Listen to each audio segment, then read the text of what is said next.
No kid's Jewish education should end at 13.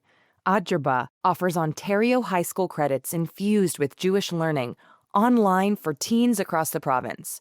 Ministry approved, intellectually demanding, Jewishly transformative. Adjerba.ca. Your teen belongs here.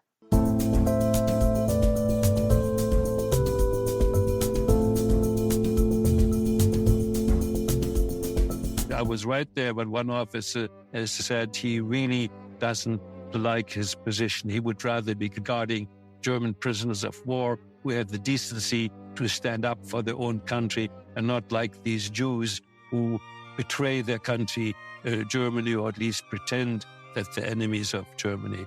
They were a rabble for them.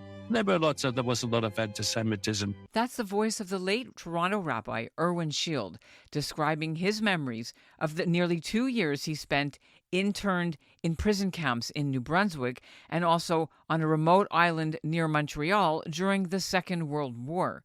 Shield was one of 2,300 European Jews who England feared were acting as spies for Hitler, even though they were actually Jewish refugees who had fled from Germany and Austria and Italy to England to escape the war. Far from being spies, they all hated the Nazis. Some, like Shield, had been in Dachau or survived Kristallnacht. Many had lost their families to the flames of the Holocaust. In the summer of 1940, with the Nazis pushing west and France now fallen, the panicked British government sent 4 boatloads of these Jewish civilians to Canada. They were crammed on board together with 7,000 real Nazi prisoners of war. Only 3 of the prison ships survived the Atlantic crossing. The Canadian military was told the deportees were dangerous Nazi enemy aliens. They were greeted with fixed bayonets, herded into 9 different internment camps in remote areas of New Brunswick, Quebec, and Ontario, where they were held locked behind barbed wire under harsh conditions. The army deprived them of basic supplies, forced them to work for the war effort. 2 of the prisoners died.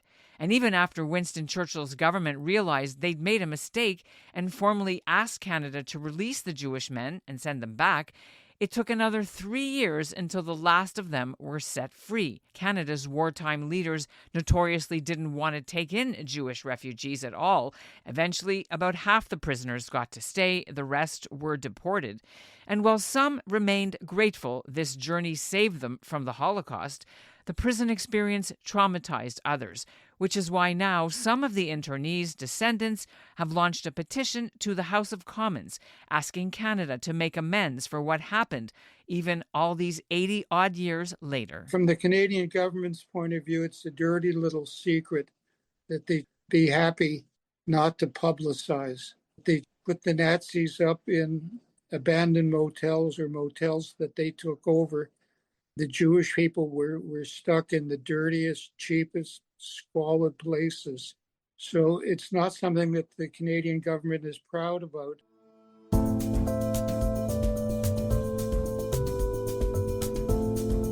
I'm Ellen Besner, and this is what Jewish Canada sounds like for Wednesday, February 4th, 2026. Welcome to North Star, the flagship podcast of the Canadian Jewish News, made possible thanks to the generous support of the Ira Gluskin and Maxine Granovsky-Gluskin Charitable Foundation. In 2018, Canada formally apologized to the Jewish community for turning away the MS St. Louis, a ship carrying 900 German Jewish refugees in the spring of 1939. Former Prime Minister Justin Trudeau's statement also included 2 lines apologizing for the Jews who were unjustly imprisoned. But historians and some descendants of the internees say this story deserves renewed attention. We have several interviews on today's show. Later, you'll hear from Parks Canada, who just published a new podcast spotlighting the internees' story. And you'll hear from a Canadian journalist who's spearheading the petition to the House of Commons, sponsored by Liberal MP Anthony Housefather. But first, we're joined by Andrew Cassel of Toronto. His father, Henry, was one of the internees, kept for 2 years near Sherbrooke, the largest of the prison camps, before he was released. So let me give you a very brief story. Yeah. My father grew up in a fairly affluent German household. He left law school when the Nuremberg laws came out in 1933 and he lived in Italy for 5 years and had a very successful life.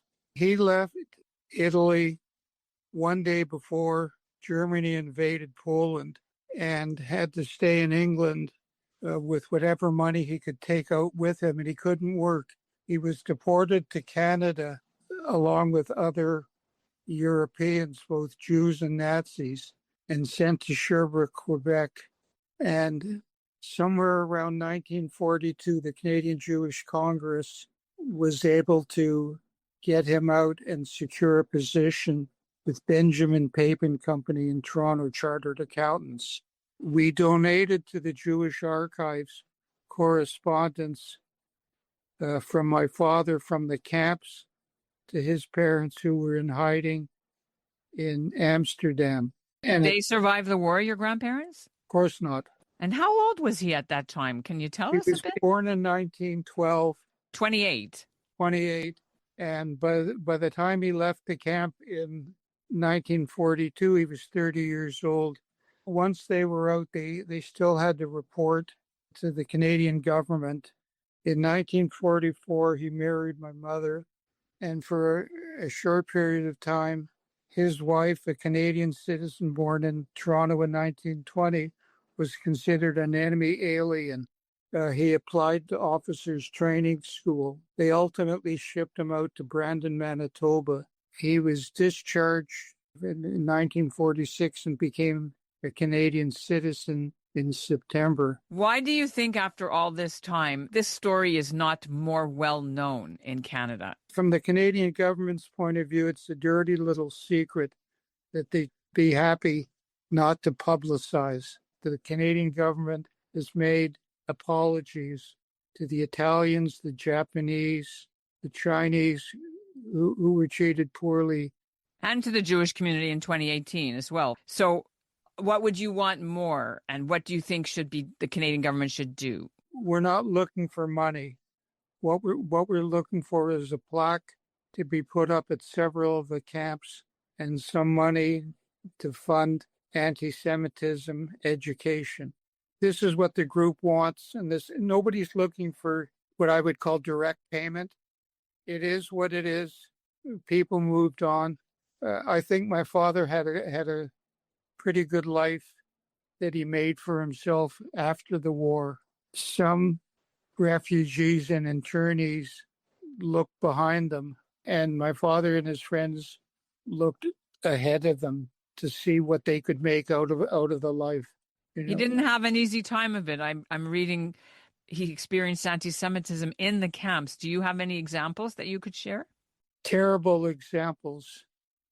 The Orthodox Jews said, we can't work on Saturday, would be happy to work on Sunday. And the guard said, Sunday is the Lord's day of rest. Sorry about that. And if people were tired, they could be beaten up or put into solitary. Personal items disappeared. Where there were accountants or rabbis or lawyers, they tried to impart knowledge on other people. My father figured he had to do something if he was alive after the war. And he was tutored by an accountant so that when he went to Brandon, Manitoba, he knew the difference between debits and credits. As a funny story, there was an artist in the camp by the name of Oscar Cahan, and we have a drawing at home that my father says he won in a poker game with Oscar. Well, they were paid for their work. I believe it was 20 cents a week, and they were working either cutting wood or making. Some of the tool and die workers probably got escorted off the base to assist in the war. Mm-hmm. I'm 78, so I was born in 1947. I mean, you're looking at somebody that from 1940, when he left Italy, till 1940, September of 46, when he left the army, he had that period of freedom taken away from him. So when he first was let out of the camp and living in Toronto, he and two other internees rented a cottage on the island, and my father let it be known that they tried to make up for the time that they were in a men's only camp. Good for them. It's an important story. I'm honored to tell it. I thank you so much for being here with me today on the CJN's North Star podcast. I thank you for your interest.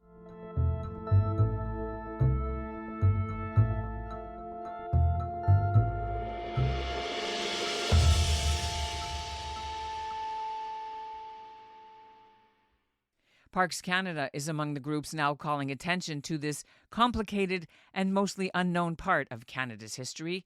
On January 22nd, their Recollections podcast series dropped an episode called Fort Lennox, the Accidental Immigrants, about one of the remote Quebec camps where hundreds were detained, including Rabbi Shield. Jennifer Cousineau co-executive produced this podcast with Parks Canada, and Paula Draper, who wrote her master's and doctoral thesis on the internees, collaborated with the podcast. They both join me now. Lovely to meet you, Ellen. And we should just tell everybody where this is. So this is 15 kilometers north of the American border, we like to say, about 60 kilometers from Montreal, about an hour southeast of Montreal on an island in the Richelieu River. Why did Parks Canada want to focus on the German Jewish deportees, POWs from Hitler's Europe, who were then, against their will, sent as prisoners to this area? Listeners to the podcast will know that we have several episodes that highlight and that tell stories about different national historic sites across Canada. And this was a very interesting story that deserved more attention. Tell us why it's such an unknown footnote to Canadian history. I started working on this when I was in graduate school in the 70s, and it was 30 odd years since the end of the Holocaust. Obviously, what happened during the Holocaust overshadowed anything that might have occurred in terms of Jewish refugees trying to get into Canada. None is Too Many, which was co-authored by Hesh Troper and Irving Abella, was being written while I was working on this. And Hesh was my thesis advisor. So I was able to sort of fit into that whole new world of uncovering Canada's role in the Holocaust and how they treated the whole episode in terms of bringing refugees here or barring them from entry.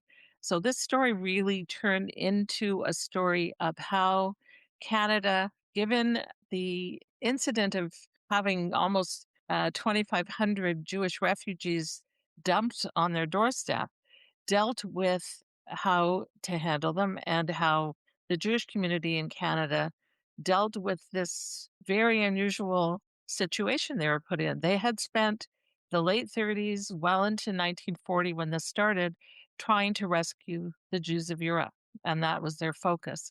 Suddenly, this whole group of Jewish refugees were brought in and labeled as dangerous enemy aliens or as prisoners of war and put into military camps. And the Jewish community was stuck, not knowing how their allegiance would be looked at when Jewish refugees were being considered, because they were German and Austrian and Italian, enemies. Were these 2,300 men and teenagers part of the 4,000 that were all actually grudgingly brought in? Yes, about 996 of these former internees, once they were released, were allowed to stay in Canada. So about half went back to the UK. Why did Britain want to send these young men, 16-year-old students, to get out of Britain? What was this? What was going on? In the spring of 1940, there were 72,000 Jewish refugees in the UK who had somehow entered. Many of them were male. Many of them had been in concentration camps after Kristallnacht, and the only way they could be released is if they promised to leave. The UK opened its doors to these refugees. Many of them had U.S. quota numbers, which would have allowed them into the U.S., but maybe not for 10 years. When the Nazis overran all of Western Europe, and there was panic in England because they thought they were going to be invaded, they rounded up as many refugees and other German nationals as they could. And they had categorized them in such a way that the categories were enemy aliens and then friendly enemy aliens, put them in various camps across the UK. And then they worried that they were expending all this military energy to guard them. And so they asked Australia and Canada if they would take dangerous enemy aliens and prisoners of war. And Canada and Australia accepted. But when they went to round everyone up for deportations, they rounded everyone up indiscriminately. So large numbers of Jewish refugees were part of this group, put together with actual Nazis and with prisoners of war, put on these ships. One of the ships bound for Canada, the Arendora Star, was torpedoed by the Germans, and it sank with a great loss of life. And there was a huge outcry in the UK that this had happened and all these refugee lives had been lost and anti-Nazi lives, because these refugees had lived in England, some of them for many years. The British understood who they were, the populace. As a result, the deportations stopped. And within a couple of months, all the interned refugees in England were released. But those who had come to Canada were not. And that's where the story really begins. The camps were spread out between Quebec, New Brunswick, and Ontario, though after about a year of internment, they were more Jewish camps and non-Jewish camps. Do you mean they split them up after a while? Jews were together with Nazis and prisoners of war for a very short time in the beginning. The Canadian government was informed as these ships were coming to Canada that in fact they were not dangerous enemy aliens on these ships, but a lot of refugees, and would they just release them when they came to Canada?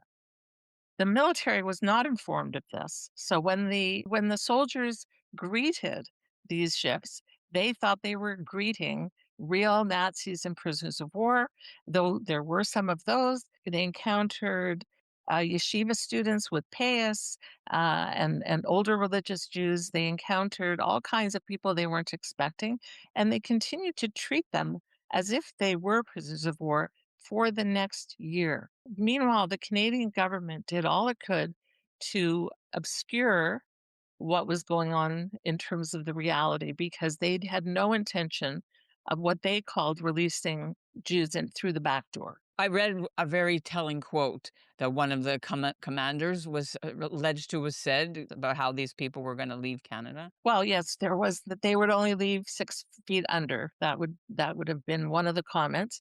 Many of these commandants, and in particular, the first commandant at Fort Lennox, whose name was Kippen, were very inflexible. They worried about the Jews escaping, but they looked at them both as Germans and were hostile toward them as Germans. And when they learned they were Jewish, they were hostile towards them as Jews. Some of the people who came out of those ships went on to become pillars of the Canadian society, not just Jewish Canada, but Canada itself. We profile in the podcast Rabbi Irwin Shields, who became a leader in the Jewish community at Adolf Israel in Toronto. But he also was released with a group of yeshiva students that included Emil Fackenheim, one of the foremost Jewish philosophers of the 20th century. Included Walter Cohen, who later won a Nobel Prize for chemistry, and Max Perutz, who won a Nobel Prize for molecular biology. Sadly, neither of them stayed in Canada.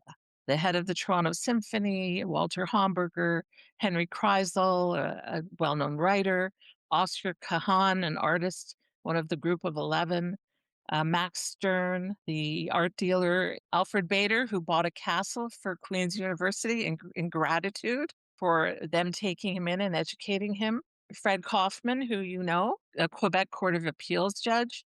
But those were the minority. The most of them were just everyday people who went on to live productive lives and contribute to Canada. We also have, full disclosure, in our extended family, Leo Clegg, a printer who was a young man when he lost his family in the Holocaust and was I think he was 20 when he came over. You interviewed him, did you not? A long time ago. The internment was unjust. In the context of the times, it saved their lives. Great Britain saved their lives by letting them in. Canada gave them new lives for those who were eventually released. It was terribly emotionally and psychologically difficult to be behind barbed wire for up to 3 years. However, most of the surviving internees that I met, and I interviewed dozens of them, they were grateful that they were in Canada. But the older ones lost any ability to do what they had wanted to do as in their earlier lives. But they knew while they were in the camps, being the very first victims of Nazism, they understood what was going on in Europe. Perhaps not the full extent of the Holocaust, but they understood that their families and their friends were still left behind, and this was terribly difficult for them. They wanted to join up. They wanted the young people were begging to be able to join the army. The only option given to them was to return to the UK, take the risk of crossing the ocean again, and join the Pioneer Corps, which was just a sort of pick and shovel kind of corps that went behind the armies. They were allowed to actually join up. Rabbi Shield in the podcast talks about that at length. There was no physical suffering for us, especially when we knew the bombs were falling on London. We were safe and sound. We had food, we had shelter, and then nothing untoward was going to happen to us. Our suffering was psychological, but it was a very strong suffering. We had no illusions as to what Jews were suffering in those countries that were occupied by Germany, in Poland, in Russia, in the Balkans, and so on. Is there anything at the site that people or visitors can see that is remaining that shows evidence that this happened at that fort? Arguably, the entire site is evidence of their lives because they lived in these buildings. So the barracks building in particular, which it is the largest building on the site, 2 stories high and a long rectangular building where many of the internees lived. Of course, there were also wooden barracks erected within what we call the parade ground, that large empty green space in the middle. And so there were other buildings that are no longer there. So we can't see those except in maps, and those can be seen in the archives. There is also an exhibition, a small exhibition, within a larger exhibition that details the entire human history of the site. But this slice of the exhibition focuses on the internment, the history of the Jewish internees. And so there are objects, there are some borrowed objects from the Montreal Holocaust Museum, in addition to something very special. So there, in the 1960s, Parks Canada archaeologists unearthed fragments of a prayer book, a Jewish prayer book. We think it's a Siddur. It could be a Mahzor, so a holiday prayer book, but it's not actually a book. It's not that much. It had been interred for a long time, so they really are fragments of pages kind of interwoven with branches and dirt.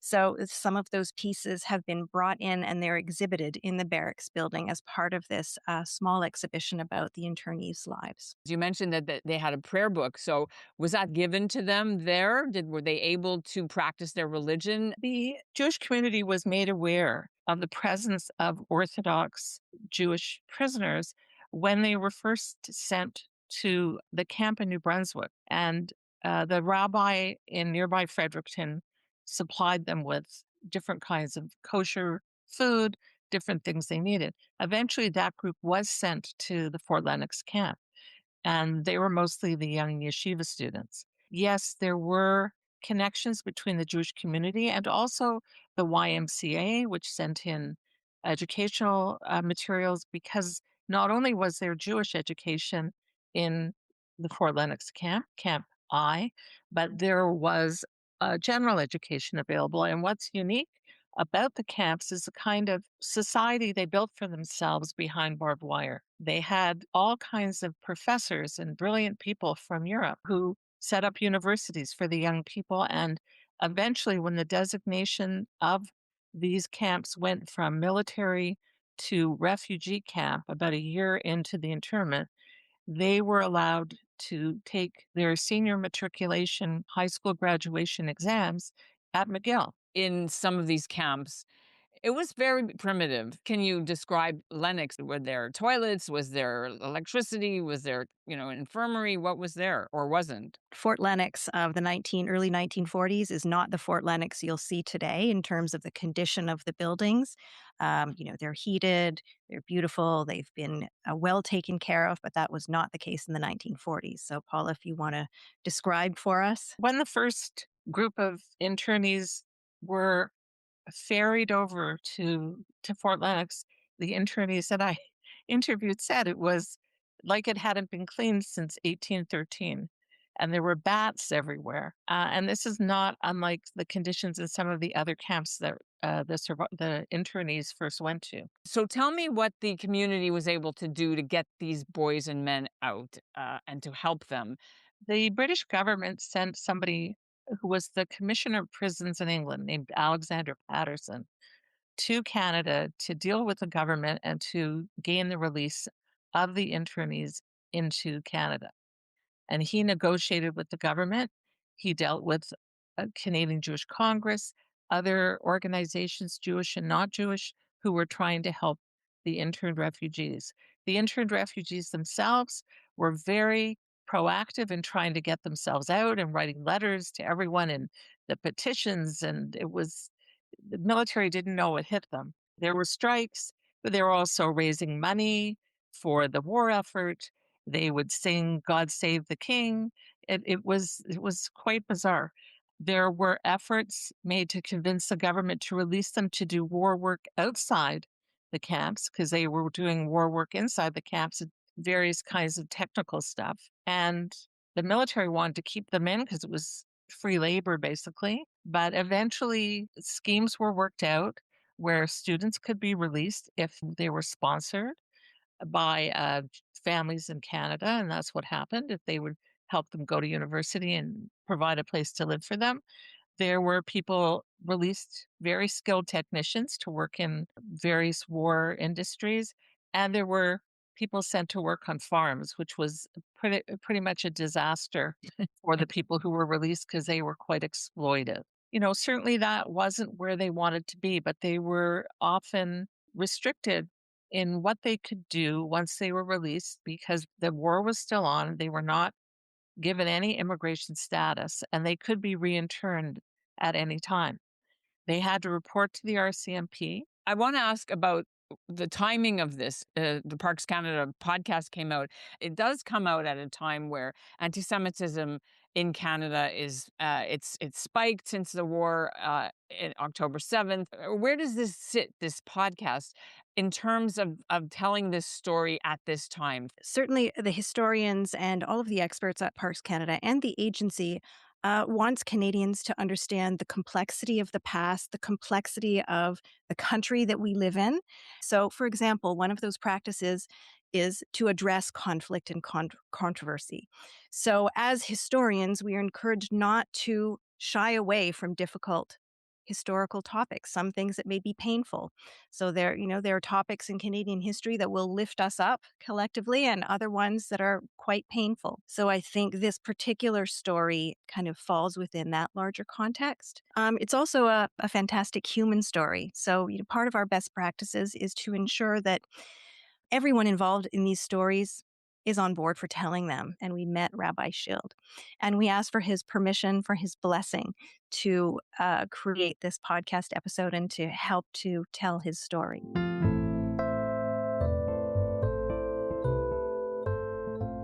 Journalist and author Ian Dara first encountered the internees' story 20 years ago when one of them approached him to edit his memoirs. Dara's book is called Blatant Injustice. He launched the petition asking Ottawa to do what Canada's done for other similarly detained groups, like the Japanese and the Italians, even the Ukrainians during the First World War. He joins me now. Pleasure to be on your podcast, Ellen. Let's start off, first of all, with your efforts to try to get Canadian federal recognition, formal recognition of the blatant injustice that was done to these people. So we are launching a petition through the House of Commons website. And what we're asking for is recognition of the unjust internment of 2,400 Jewish refugees in Canada during World War II.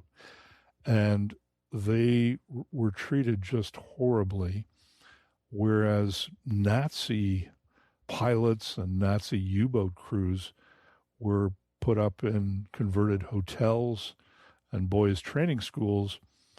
The Jewish refugees were sent to the most awful places. One of the things I've discovered is that the Canadian government refused to provide basic necessities to the Jewish refugees in these prisons in Canada. So things like razor blades, soaps, towels, pillows.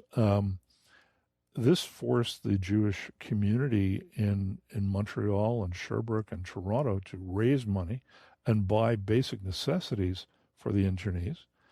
At the same time, the Canadian government refused to provide medical care or dental care or glasses for internees who often their glasses got broken on the terrible voyage by ship over to Canada, where they were all crammed into the bottom holds of these ships, while Nazis were in the staterooms.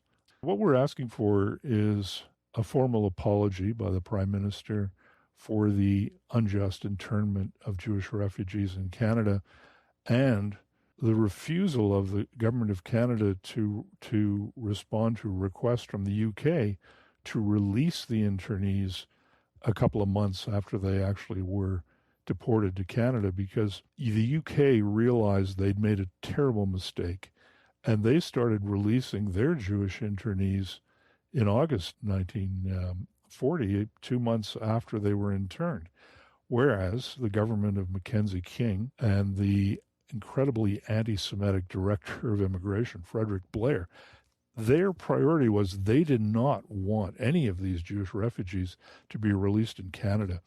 And so they tried to send them back to the UK. They tried to send them to the US. At that point, the US was not accepting any Jewish refugees who had been imprisoned in Canada. There was all kinds of efforts made to try to release them. So one of the things I've discovered is that so many of the internees were traumatized by being put into prison again with barbed wire. They were herded off the ships by Canadian soldiers with fixed bayonets.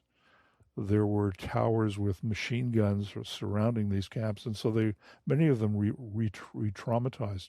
So, for example, the Jewish prisoners of war had to wear prisoners of war uniforms, which had these large red circles on their backs, so that if they tried to escape or even went near the barbed wire, the guards in the towers could shoot them more easily because they had these red targets on their backs. And there was one internee who panicked and tried to escape from the first camp in Quebec City, and he was shot in the head and died, and he's buried in Quebec City. You mentioned earlier you want an apology, but is there any other thing that the movement that you're with and the survivors' children want besides the apology? Recognition of what happened. And in the same way, when the government of Canada apologized to the Italian Canadian community for the internment of Italian Canadians during World War II, what the Canadian government set up was a $5 million education and recognition fund. This is what we are looking for, because when I went back to Sherbrooke and I gave talks at the universities and at the libraries, I found so many folks had never even heard that there had been an internment camp in Sherbrooke. There were some who had heard of it, but they thought they were all Nazis. And so there's this confusion as to exactly what happened. I've talked to many people in the Jewish community whose grandparents advocated for the release of the internees. Many of them were merchants in Sherbrooke, and they provided winter coats. They provided towels, pillowcases, soap, books. So this is what we want to see happen, an education campaign. But do you think Canada's responsible for this? Wouldn't this be better off to go to England and do this, or to because they sent them here, and Canada was just the depot? The original injustice was committed by Great Britain, but what Canada did, which was morally unjust, was after the UK requested that these internees be released, Canada refused to release them. And so they were kept behind barbed wire under horrible conditions for another 3 years. And my training as a journalist is follow the money. So within the last 6 months, I have discovered that the UK government was paying the government of Canada for the room and board of the Jewish refugees. In 1941, UK paid the Canadian government $3 million, which was worth $58 million in 2026 Canadian currency. The Canadian government set up workshops in the internment camps and forced the internees to work in them. They said, if you don't, we're going to treat you very badly. So the Canadian government was making money off the internees. They were breaking the Geneva Convention to do this, because under the convention, you cannot force prisoners of war to work in the war effort. And they had the Jewish internees making camouflage netting, repairing boots for soldiers. And they were making money off this. I've seen the invoices at Library and Archives Canada, $18,000 coming in from the sale of materials things made by the refugees. So at the same time, the Canadian government was pressuring the Jewish community in Sherbrooke, Montreal, and Toronto to raise money to pay for things like towels, soaps, razor blades, eyeglasses. So the Canadian government was doing everything they could that they were to spend as little as the money they were getting from the UK government on the Jewish refugees. Did they spend more on the POWs who were actual Nazis? Yes, they did. So the Canadian government rented a former hotel and TB sanatorium in Muskoka for Nazi officers, pilots, and U-boat captains. It was in Gravenhurst on a beautiful Muskoka Lake of Bays. They had beautiful rooms overlooking, cottage country. They also put Nazi officers in a boys' training school in Bowmanville, which became a POW camp. So when it came to the Nazi officers, combatants, they looked after them. And the reason they did that was they knew that if the Nazi officers started complaining, then the Nazis would start mistreating Canadian which POWs. they did anyway. Yeah, which they did. And this is one of the reasons that an apology is so well deserved. And that's what Jewish Canada sounded like for this episode of North Star, brought to you by the Ira Gluskin and Maxine Granovsky Gluskin Charitable Foundation. The link to the Parks Canada podcast, to the petition, and to more about this story can be found in our show notes. The petition is open till the end of February. The House of Commons says petitions aren't binding on the government, but are there to raise awareness of public issues. Our show is produced by Zachary Judah Kaufman, with Michael Freeman as executive producer. Elisa Richler is the editorial director, and Brett Higgins composed our theme. Thanks for listening, and write to us at info@thecjn.ca with your comments.